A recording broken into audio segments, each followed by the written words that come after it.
Opposition lawmakers inside the Knesset chanted shame, and some tore up documents before walking out. מי שאינו מעוניין להצביע מוזמן לצאת. מי שלא נעזור לו. These acts of protest came after it was clear opponents could not block a bitterly divisive plan to overhaul the Israeli judiciary from clearing a vote in parliament on Monday. The bill, which curbs the country's Supreme Court's ability to overrule decisions by the government and ministers, passed in a 64-0 vote in the 120-member legislature.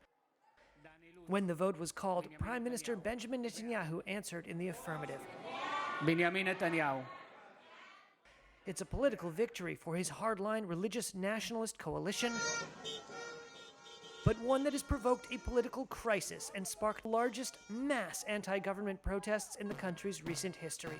Tens of thousands of Israelis took to the streets for weeks, blocking traffic and likening Netanyahu to a dictator.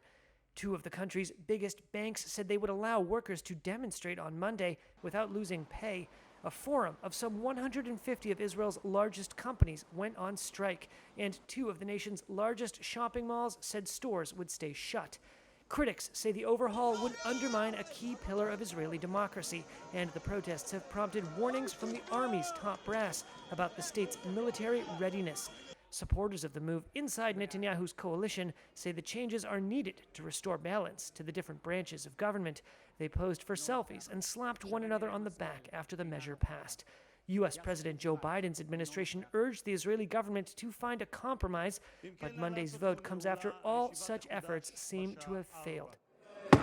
In the streets of Jerusalem and Tel Aviv, protesters vowed not to back down.